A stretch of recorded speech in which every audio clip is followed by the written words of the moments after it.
Hi everybody, Jacob Reed here from ReviewEcon.com. Today we're going to be going over everything you need to know for your AP macroeconomics exam. In this video, I'm going to be flying through all of the macroeconomics you need to know without a lot of explanations or examples. This video is really designed for people who already have a good sense of macroeconomics, but just need a quick review before the exam. If you need a more in-depth review, I suggest you start off with the macroeconomics summary review videos. If after watching this video, you still need a little more help, head over to ReviewEcon.com and pick up the Total Review booklet. It has practice sets, practice exams, answers and explanations, a formulas cheat sheet, a graphs cheat sheet, and exclusive online games. If you want to pick up yourself a copy, head over to the link up there. Now let's get into the content.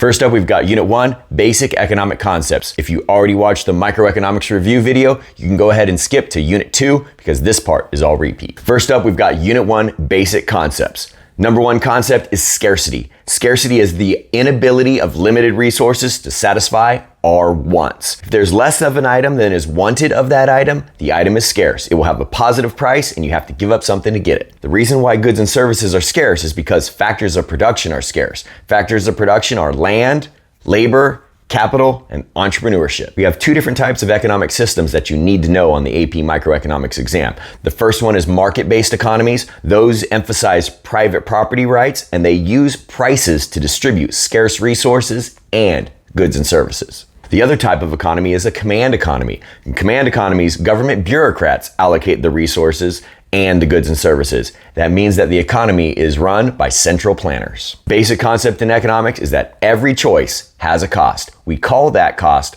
opportunity cost. That is the value of the next best alternative not chosen. It's what you give up when you make a choice. Here we have a production possibilities curve. It shows all combinations of two goods that can be produced with fixed resources. This linear production possibilities curve shows constant opportunity costs, and that's because the resources that are made to make one good are perfectly adaptable to produce the other good. If we have a bowed out curve like this, it means that we have increasing opportunity costs. As you produce more and more of one of these goods, the opportunity costs in terms of the other good will consistently increase. And that's because the resources that are used to produce these goods are not perfectly adaptable. Any point of production on a production possibilities curve means that the economy is productively efficient. Any point of production within the curve is inefficient, and it means some resources are sitting idle and not being used. In a macroeconomy, it means we have a recession and we have high levels of unemployment. Points of production outside the curve are impossible because of scarce resources. We can't have an unlimited amount of both corn and robots in this example. If we have a greater quality or quantity of resources or greater productivity of those resources, we call that economic growth, and that is shown as an outward shift of the production possibilities curve. If on the other hand, we have a decrease in the quality or quantity of resources, we are going to see a shift inward of the production possibilities curve. And now the economy can't produce as many of those two goods. Next, we have absolute advantage. That's the ability to produce more of something or the same amount of something using fewer resources. Here with this chart, we have an output problem, and that means more production is better, and Henry has the absolute advantage in the production of both strawberries and zucchini because he can produce more of both. Here we have an input problem for these numbers, and that means lower quantities of inputs mean you have an absolute advantage. In this case, Amy has the absolute advantage in doing brake jobs and painting cars. Now, comparative advantage is even more important than absolute advantage, and that's the ability to produce something at a lower opportunity cost. If you have an output problem, meaning the numbers in the table are finished products, like we have here, strawberries and zucchini are finished products, we will use the other over formula. That means the opportunity cost of producing good A will be the numbers we have for the other one, good B, divided by good A. In this example here, Henry has the comparative advantage in the production of zucchini, while Jason has the comparative advantage in the production of strawberries, because that's where their lower opportunity costs are found. If we get an input problem, then the opportunity cost can be calculated with the it over formula. That means the opportunity cost of producing 1 unit of A will be the numbers we have for that item, A, divided by B. And in this example, Amy has the comparative advantage in the production of brake jobs, while Eric has the comparative advantage in the production of painted cars. Now, mutually beneficial terms of trade will fall between the two countries, or in this case, people's opportunity cost. So with the opportunity cost we have here, one painted car will be worth between 4 and 6 brake jobs if it's going to benefit both Amy and Eric. If it falls outside that range, one person is benefiting while the other is worse off. The law of demand tells us that ceteris paribus, consumers will buy more of a good at low prices and fewer units of a good at high prices. That law of demand gives us a downward sloping demand curve, and a change in price is going to cause movement along that curve. Price does not change demand, only quantity demanded. Here are our demand shifters. We've got tastes and preferences, market size, more consumers means more demand. Prices of related goods, substitutes have a direct relationship for the price of one good and the demand for the other good. Complements have an inverse relationship, the price of one good, demand for the other good. And then we have changes in income. For normal goods, an increase in income will cause an increase in the demand. And for inferior goods, an increase in income will cause a decrease in the demand for the product. And the last one is expectations for the future. Any of those changes happen and it's going to shift the actual demand curve. This is a change in demand, not just a change in quantity demanded. It's something besides price that's changed. Remember, right is an increase and left is a decrease. When it comes to the law of supply, we have a direct relationship between price and quantity. At higher prices, producers will sell more of a good, and at lower prices, producers will sell less. And when you graph out that relationship, it gives us an upward sloping supply curve. And again, price does not change supply. It's only quantity supplied that changes, and a change in price is illustrated as movement along that curve. Those supply shifters we have are input prices. There's an inverse relationship between the price of resources and the supply curve. Government tools, that's taxes, subsidies, and regulations. The number of sellers, an increase in the number of sellers will shift that supply curve to the right.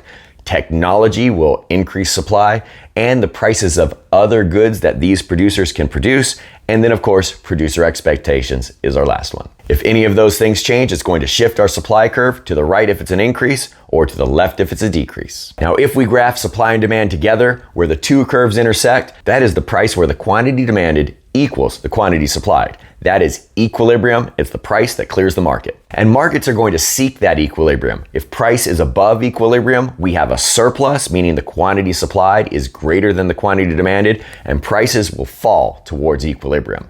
If the price is below equilibrium, prices are going to rise because we will have a shortage. That means the quantity demanded is greater than the quantity supplied, causing prices to go up towards that equilibrium. If we have an increase in the demand within the market, that's going to cause the equilibrium price to go up and the equilibrium quantity to also go up. If we have a decrease in demand, both equilibrium price and quantity will decrease. If we have an increase in supply, then the price will fall and the quantity will increase.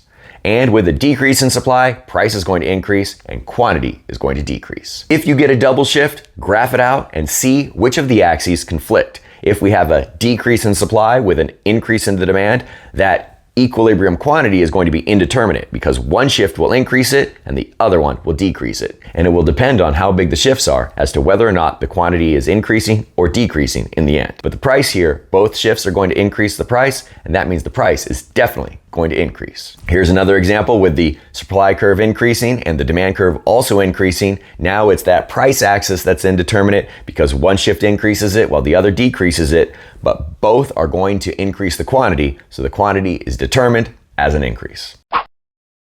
Next on to Unit 2, that's macroeconomic indicators. First off, we have the circular flow diagram. We have two economic actors in the circular flow diagram, households and businesses. Households provide land, labor, and capital in the factor markets, and they buy goods and services in the product market. Businesses, on the other hand, buy land, labor, and capital in the factor market, and they supply goods and services in the product market. In a capitalist economy, the government is also in the mix. They are buying goods and services in the product market and also buying resources in the factor market. They also provide public goods to both households and businesses. Now we measure the economic activity within that circular flow model with gross domestic product. That's the total value of all final goods and services produced within a country during a calendar year. One way of calculating GDP is with the value added approach. The value added approach takes the added value each company within a country adds to the final product value. Another way of calculating GDP is through the income approach through the factor market. There we're going to take rent, wages, interest, and profit, add them together with some adjustments, and that gives us the income approach to GDP. Now, the method of calculating GDP you're going to see most on the AP macroeconomics exam is the output expenditure model. Here we are calculating the payments for goods and services within the economy. We have C, consumption, that's the things that consumers are buying. IG, that's gross investment. Those are the things that businesses are buying along with changes in inventory. G is government purchases, and XN is net exports. Those are the things that foreign people are buying from our country. Here are some things that are not counted in GDP. Used items, intermediate goods, and financial transactions. Now, if you take GDP and divide it by the population, that gives you per capita GDP. And while that number is often used as an indicator of a country's standard of living, it isn't perfect. It has some drawbacks. First of all, it doesn't count the underground economy. Also, non-market activity like home production is not counted. So if you clean your own house, the value of that cleaned house is not part of GDP. When bad things happen, the cleanup of the pollution, for example, is counted as a positive on GDP. And the last thing is that the gross domestic product does not count for income distribution. Next up is unemployment. In order to be considered unemployed, you have to be not working and actively looking for work. If you're not actively looking for work, you are not considered unemployed, even if you don't have a job. Now, the unemployment rate is the number of unemployed people divided by the labor force times 100. The labor force that we're dividing by is the number of people who are unemployed, those actively looking for work without work, and the people who are employed as well. Add those two together, that's the labor force. The labor force participation rate is the labor force divided by the civilian working age population times 100. We have three types of unemployment that you need to know. First of all, we have frictional unemployment. That's just movement between jobs or finding your first job. Next, we have structural unemployment. That means the economy has changed and the job is no longer needed, or robots are doing the job now, or we have a skills mismatch between the jobs that are available and the skills the unemployed workers have. The third type of unemployment is cyclical unemployment. That's unemployment caused by the business cycle. And when we have cyclical unemployment, that means we have a recession. The natural rate of unemployment is the rate of unemployment we will have when we're at long-run equilibrium in the ASAD model. That's frictional unemployment plus structural unemployment. Add those two together, that is our natural rate of unemployment. It means cyclical unemployment is zero. Now, our next economic indicator is the inflation rate. The inflation rate is a general increase in prices within an economy. We can measure that with the CPI, which tracks changes in the prices of a market basket of goods, or we can use the GDP deflator, which tracks price changes for all goods. Now, you can calculate GDP using nominal or real. Nominal GDP is GDP that has not been adjusted for inflation. In order to calculate that, you take the value of the current goods that are being produced times it by the current year's prices. So for the 2020 nominal GDP, we would use 2020 quantities and 2020 prices. Now, real GDP, on the other hand, is calculating the value of the current year's goods and services, but using the base year's prices. So 2020's real GDP will use 2020's quantities, but 2010's the base year's prices. We can calculate the GDP deflator by taking the nominal GDP, dividing by the real GDP, and then timesing by 100. That will give us an index number that is the GDP deflator. You can also take nominal values and convert them to real values by using the GDP deflator. You take the nominal value in the current year, divide it by the GDP deflator, times 100, and that will give you the real value. Instead of a GDP deflator, you could calculate a CPI, which is a consumer price index. For a CPI, you're calculating the value of a market basket of goods. The CPI, you're first going to take the value of that market basket in the current year's prices. Then you're going to calculate the value of that market basket using the base year's prices, then times it by 100, and that will give you the CPI for the current year. If you want to calculate the amount of inflation between two different years and you're given either a GDP deflator or a CPI, you can find that by taking the new CPI minus the old CPI divided by the old CPI times 100. Now, the reason we track inflation is because it impacts people within the economy. Some people are helped and some people are hurt. Unexpected inflation helps borrowers because they pay back fewer real dollars thanks to the higher than expected inflation. On the other hand, unexpected inflation hurts banks because they are paid back fewer real dollars, and it hurts savers because their savings are worth fewer real dollars as a result of the inflation. Now, those economic indicators help us understand where we are within the business cycle. When output is increasing, we call that an expansion. When output is decreasing, we call that a contraction. If the contraction lasts more than 6 months or 2 consecutive quarters, it's usually called a recession. And we have a high point called a peak, a low point called a trough. And when our current output is greater than our long-run potential output, we call that an inflationary gap. And when current output is below our long-run potential output, we call that a recessionary gap. And there we have cyclical unemployment. And when that long-run potential output increases over time, we call that economic growth. On to Unit 3, that's the ASAD model and fiscal policy. Now, when consumers earn income, the government's going to take their share, and what's left is called disposable income. So disposable income is income minus taxes. And with disposable income, you can only do 2 things with it: spend it or save it. The marginal propensity to consume is the amount of new money that consumers are likely to spend. It's expressed as a decimal, so if I spend 80% of new money, my marginal propensity to consume is 0.8. The marginal propensity to save is the percentage of new income that I would be likely to save. So in that example, 20% or 0.2 is my marginal propensity to save. We can use the MPC and the MPS to calculate the simple spending multiplier. That's 1 divided by the MPS or 1 divided by 1 minus the MPC. Any new consumer spending, business investment, government spending, or net exports will be impacted by this multiplier, and it will ripple through the economy and increase GDP. The tax multiplier, on the other hand, is the negative MPC divided by the MPS, or the negative MPC divided by 1 minus the MPC. The tax multiplier also has an absolute value, 1 less than the government spending multiplier, and that's because when there's a reduction in government taxes, consumers' disposable income increases by the amount of the taxes, but some of that money will be saved rather than spent. The aggregate demand curve is a downward sloping curve that shows an inverse relationship between the price level and real GDP, and that demand curve represents the demand for all goods and services within the economy. Now, the aggregate demand curve will shift with any change in any component of the output expenditure model for GDP. So if there's a change in consumption, gross investment, government purchases, or net exports, it will shift that aggregate demand curve to the right if there's an increase or to the left if there's a decrease. When it comes to aggregate supply, we have two curves. The short-run aggregate supply shows a direct relationship between real GDP and the price level. It is the supply of all goods and services within the economy, and it is upward sloping in the short run because wages are sticky in the short run. The short-run aggregate supply curve will shift because of prices of resources, mostly wages, productivity changes, inflation expectations. There's an inverse relationship. Increase in inflation expectations will shift that aggregate supply curve to the left and vice versa. Business taxes will shift it to the left or shift it to the right if they're decreased. And last, business regulations will decrease supply if they're increased. A shift to the left is a decrease. A shift to the right is an increase. Now, in the long run, the economy will always be at full employment, and that's because wages are flexible in the long run. So the long run aggregate supply curve is vertical at YF. That's the full employment level of output. And at any price level, we're going to get YF. The long run aggregate supply curve shifters are the quantity of resources, quality of resources, productivity of those resources, and technology. Essentially, anything that shifts the production possibilities curve inward will shift the long run aggregate supply curve to the left, and anything that would shift the production possibilities curve outward will shift the LRAS to the right. That long run aggregate supply curve is long run potential output. Now, if we put the aggregate demand curve and the short run aggregate supply curve together, it gives us short run equilibrium. Where those two curves intersect is the current price level and the current amount of real GDP, real output, also called national income.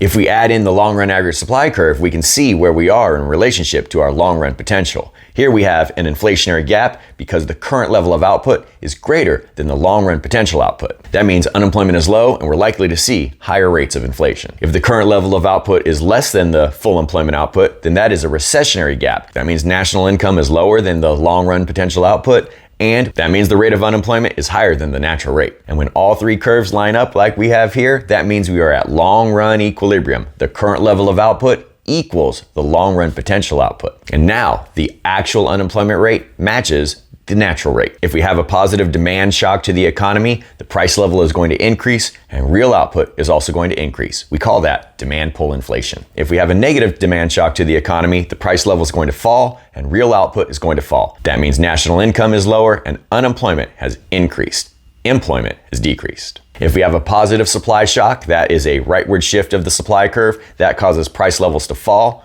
real output to increase, and now we have an inflationary gap. That means national income has increased and unemployment has decreased. If we have a negative supply shock to the economy, prices are going to rise and real output is going to fall. We call this cost push inflation, also known as stagflation. We have higher prices and higher unemployment at the same time. If we have a recessionary gap and there is no government action taken to close that recessionary gap, wages are eventually going to fall. That is going to mean lower input costs for businesses, and that will be a rightward shift of the short run aggregate supply curve, bringing us back to long run equilibrium in the long run thanks to flexible wages. If, on the other hand, we have an inflationary gap, in the long run, wages are going to rise. Those higher wages will mean higher input costs for businesses. That will shift the short run aggregate supply curve to the left, bringing us back to the full employment output in the long run, thanks to flexible wages. Now, if we don't want to wait for wages to change to bring us back to long run equilibrium, the government could use fiscal policy to close the output gap. If we have a recessionary gap, the government could use expansionary fiscal policy to fight unemployment. That would be increasing government spending and or decreasing taxes. That's going to increase the deficit or decrease the surplus, but it can bring us back to long-run equilibrium more quickly. On the graph, that expansionary fiscal policy will shift the aggregate demand curve to the right thanks to the increase in government spending or decrease in taxes, which increases disposable income, increasing with it consumption, and that shifts the aggregate demand curve to the right, restoring long-run equilibrium. If we have a positive GDP gap or an inflationary gap, the government could fight inflation by decreasing government spending or increasing taxes. That would also decrease the budget deficit or increase the surplus as well. On the graph, the contractionary fiscal policy is going to shift that aggregate demand curve to the left, restoring long-run equilibrium. Now, if the government doesn't take any discretionary action, the business cycle will still be smoothed out somewhat by automatic stabilizers. Automatic stabilizers cause the budget deficit to decrease during expansions and increase during contractions. Taxes are one of those automatic stabilizers. Since they are based on people's income, taxes are automatically going to increase during expansions and decrease during contractions. Transfer payments like unemployment compensation and welfare payments are also automatic stabilizers. Transfer payments decrease during expansions and increase during contractions. Next up, we've got Unit 4, Financial Markets. First, let's talk about money. What is money? Well, money has three functions. It is a medium of exchange, most importantly. It's a unit of account. That means it's a yardstick or measuring tool. And third, it's a store of value. Now, when it comes to the money supply, we have three measures of the money supply. The first one is the monetary base. That includes bank reserves, which are not actually money, but it does include currency, paper, and coins, which is money. The second measure of money is the M1 money supply. That includes currency, checkable deposits, and savings accounts. The third measure of money is the M2 money supply. It's the most broad definition of money. It includes all of the money that is in M1, along with small time deposits and money market mutual funds. The Fisher formula shows us the difference between real interest rates and nominal interest rates is the inflation rate. Little I is the nominal interest rate, pi is the inflation rate.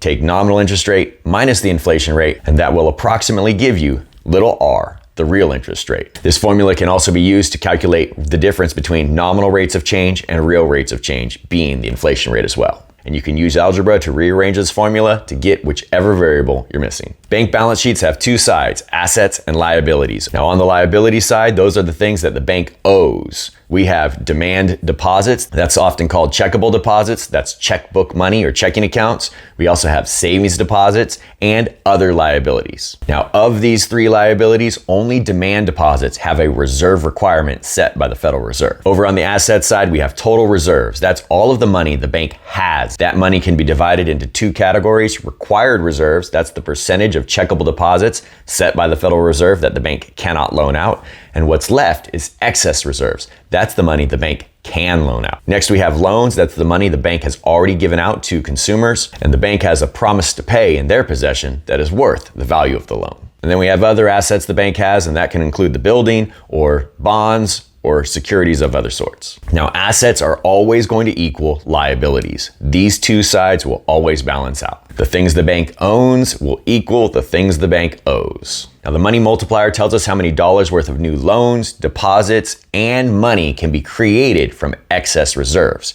In order to find that, you take 1 and divide it by the reserve requirement set by the Federal Reserve. So you're going to take that money multiplier and multiply it by excess reserves, and that's how many dollars worth of new money, loans, and deposits that can be created from that excess reserves. Now, depending on the question that's being asked, you may need to add in the original amount as well. If the question asks for new money created and the original amount was new money, you add it back in. If the original amount was not brand new money, like if it was a cash deposit, well then it wouldn't be counted. And so you leave it at the money multiplier times the excess reserves. Now the money multiplier only tells you the maximum amount of new loans, deposits, and money that can be created with new excess reserves. But the reality is the number is going to be smaller because banks hold excess reserves and consumers hold currency. Next, let's talk about the money market. The money market is comprised of two curves, a supply curve and a demand curve. The demand curve is downward sloping, and it shows the inverse relationship between the nominal interest rate and the quantity of money demanded. That nominal interest rate is the opportunity cost of holding your wealth as money. The demand for money actually comes from two things: the asset demand for money, and that's the desire to hold your wealth as money,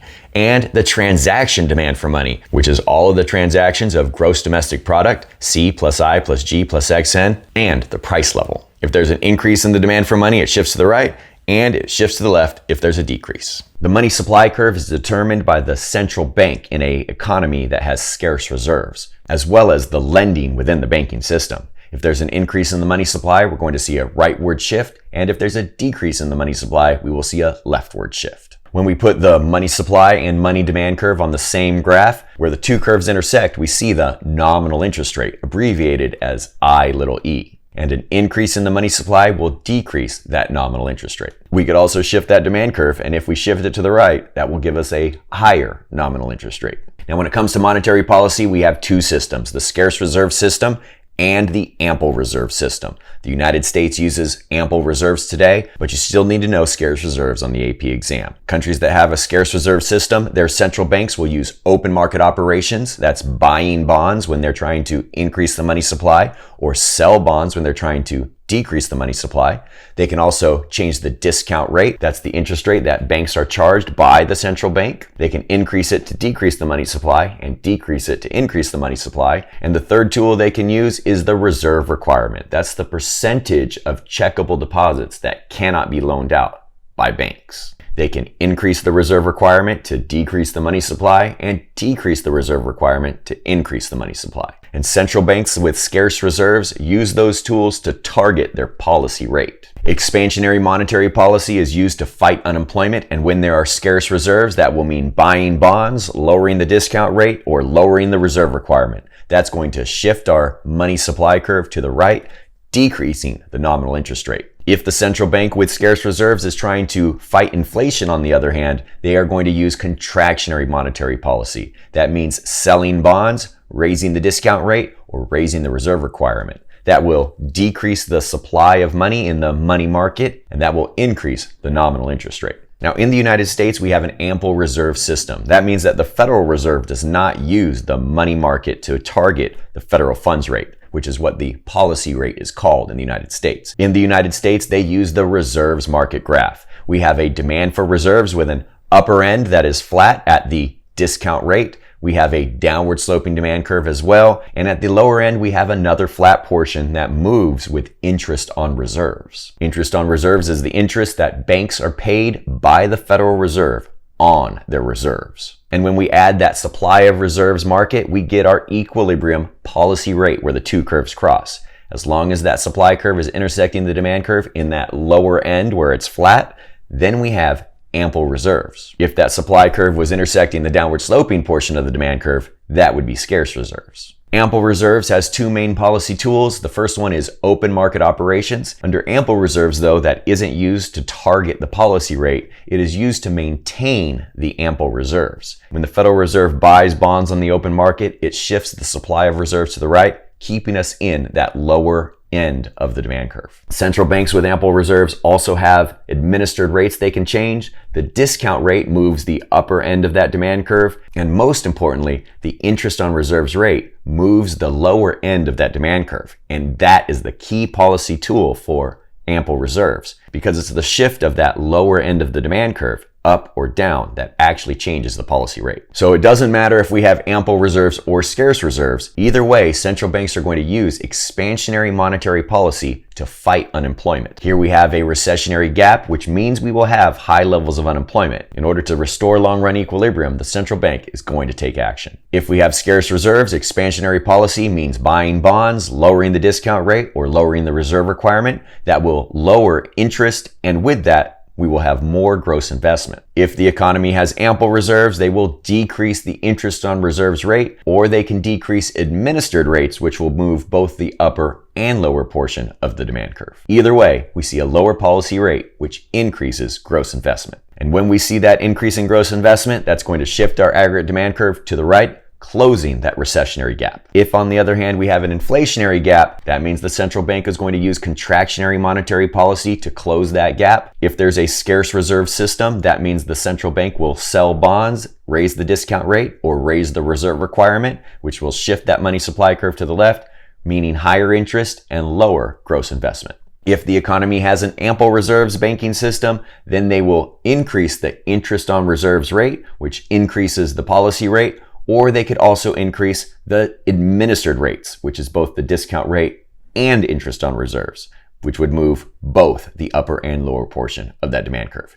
Either way, we see an increase in the policy rate, which is going to decrease gross investment. The other financial market you need to know for this unit is the loanable funds market. First, we have the demand curve. That's the investment demand curve. At higher interest rates, businesses demand less investments, and at lower interest rates, businesses buy more investments. And of course, investment is purchases of physical capital here. That investment demand curve will shift for anything that will change the potential profit of future investments. That could be changes in economic outlook or investment tax credits. A rightward shift is an increase, a leftward shift is a decrease. The saving supply is the money saved within an economy that is made available for loans. The saving supply changes with disposable income, the economic outlook, and foreign investment. A rightward shift is an increase, a leftward shift is a decrease. Put these two curves together and it gives us the equilibrium real interest rate and the equilibrium quantity of loanable funds. Now we're on to Unit 5, that's the long-run consequences of economic policies. First, we're taking a look at the interaction between monetary policy and fiscal policy. If monetary policy and fiscal policy are both expansionary, both of those policies will shift the aggregate demand curve to the right, which means that our price level is for sure going to increase and our real output is for sure going to increase as well. But in regards to interest rates, the nominal interest rate is going to decrease, and thanks to crowding out, we'll get to that in a little bit, the real interest rate in the loanable funds market is going to increase. The net impact is indeterminate because in one market they're increasing, in the other market they're decreasing. If monetary policy and fiscal policy go in opposite directions, then the aggregate demand curve is shifting to the right and to the left. So in the ASAD model, our price level is indeterminate and our quantity of real output is indeterminate. But in regards to interest rates, that will be determined. Here we have contractionary monetary policy and expansionary fiscal policy. Both of those actions are going to increase interest rates, and so interest rates are for sure going to increase. Here we have the long-run impact of an increase in the money supply. In the short run, we're going to see a rightward shift of the aggregate demand curve, but that causes price levels to go up. And in the long run, wages are going to increase, causing the short-run aggregate supply curve to shift to the left.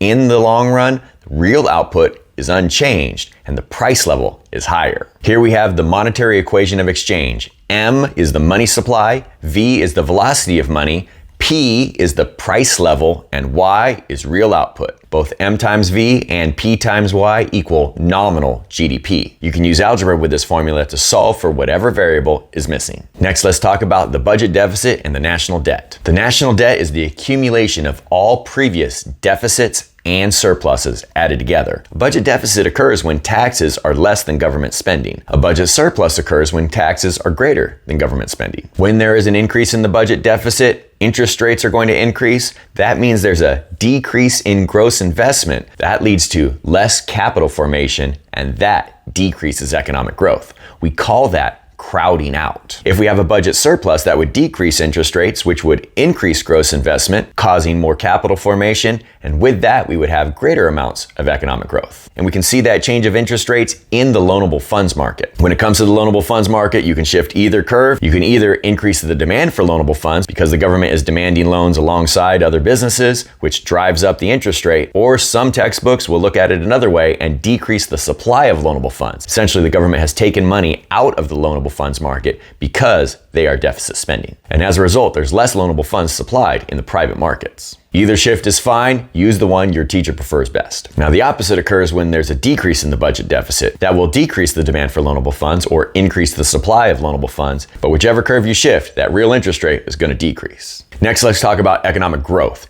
Economic growth is an increase in potential GDP or per capita GDP, which is GDP divided by population. So again, it's not an increase in GDP, but potential GDP. In order to have higher rates of economic growth, we need an increase in the quantity of resources or the quality of resources. When we talk about increases in the quality of workers, we're talking about productivity. That's the output divided by worker hours.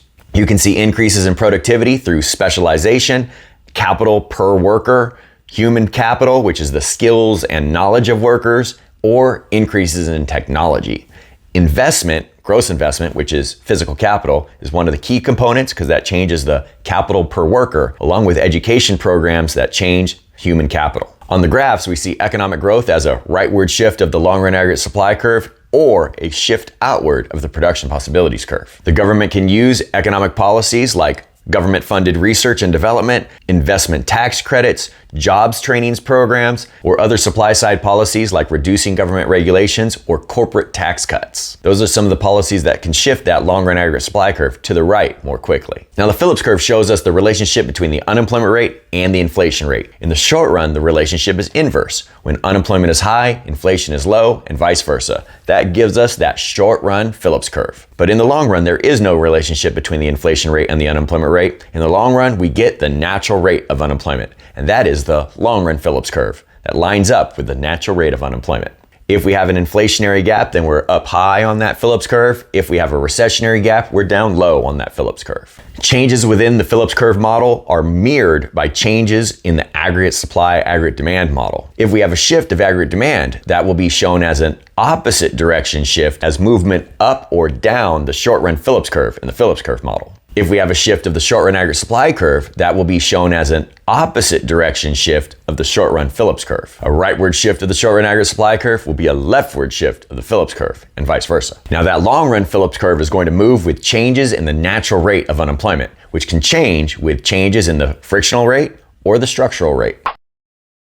On to the last unit, and that is foreign exchange markets. First of all, we have the balance of payments, and that's an accounting of transactions between countries. We have two components. It's the current account and the financial and capital account. In the current account, we track transactions between countries for goods, services, investment income, and money transfers. In the capital and financial account, we track purchases of assets. Assets can include stocks, currency, bonds, and other assets. When it comes to the balance of payments, money going into an economy is counted as a credit or an inflow. Money going out of an economy is a debit or an outflow. Now, the sum of the current account and capital and financial account will always equal zero. That means when one is in a surplus, the other is in a deficit, and vice versa. Now, one portion of the current account is the balance on trade. That's exports minus imports. If exports are greater than imports, that is a trade surplus. And if exports are less than imports, that's a trade deficit. And that is just one part of the current account. Exchange rates are the price of one currency in terms of another currency. If an exchange rate increases, we say that the currency has appreciated. If an exchange rate decreases, that currency has depreciated. The demand for a currency is downward sloping. The demand for a currency will shift because of the demand for a country's exports, interest rates within a country, or expected exchange rates. And those ones in the green box there are affected by monetary and fiscal policy. The foreign exchange market supply curve is upward sloping, showing the direct relationship between the exchange rate and the quantity of the currency. The supply shifters are very similar to the demand shifters. It's demand for imports this time, as well as the interest rates and the future expected exchange rate. And once again, those ones in the green box there are affected by monetary and fiscal policy. When you put the supply curve and the demand curve together, it gives us the equilibrium exchange rate and the equilibrium quantity of the currency demanded and supplied. If United States national income decreases, then we are going to buy fewer things from other countries. That's going to decrease the supply of our dollars, increasing the equilibrium exchange rate. Now, if our national income decreases, then the places where we are no longer buying as much stuff will see a decrease in the demand for their currency. In this case, the Mexican peso sees a decrease in the demand for the peso because we're buying fewer Mexican-made products.